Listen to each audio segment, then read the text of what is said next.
Hello everyone. তো আজকে আমার ভাইয়ের জন্মদিন, সেই জন্য আমি পায়েস রান্না করব। আসলে গোপালের আগে সেবা দেবো পায়েস দিয়ে, তারপরে সেই পায়েসটাই ভাই নেবে, মানে সেই প্রসাদটাই। তো আজকে চলো ব্লগটা দেখতে থাকো, কি কি রান্না হয়, কি কি করি না করি।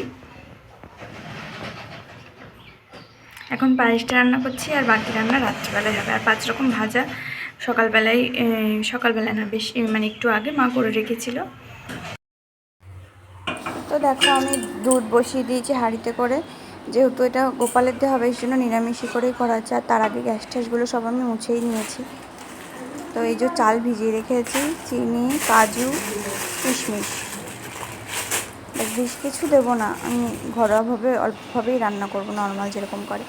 তো এই যে পায়েস রান্না হয়ে গেছে, হয়ে যাওয়ার পরে এই যে আমি পুজো দিয়ে নেবো।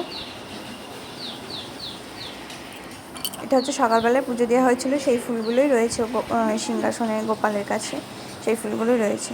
তো সেই ফুলগুলো নামিয়ে আমি শুধু জবা ফুল দিয়ে সিংহাসনটা সাজিয়ে যে পুজো দিয়েছি। তো তারপরে এই যে আমার বাবা আশীর্বাদ করছিল ভাইকে দুপুরবেলাতেই। আর আমার বাবা খুব রসিক মানুষ, খুব হাসায় আমাদেরকে।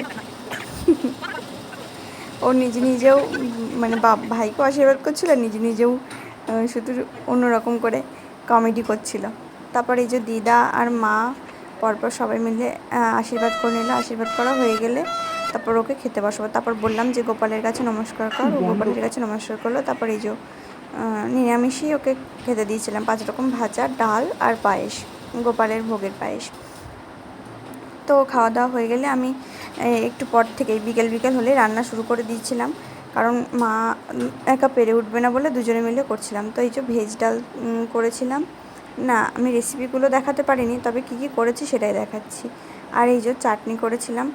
তো এই ভেজ ডাল আর চাটনিটা হয়ে গেছিলো বলে অনেকটা এগিয়ে গেছিলো। তারপরে মা সন্ধ্যাবেলায় হচ্ছে ইঁচড় করছিল, তারপরে মাংস করেছিল, সেটা আমি নিতে পারিনি, অন্য কাজে ব্যস্ত হয়ে গেছিলাম। তো এই যে ভাত, চিকেন কষা, ভেজ ডাল, ইঁচড় চিংড়ি, চাটনি, আর হচ্ছে পাঁপড় আর পায়েস, ব্যাস এগুলোই ছিল।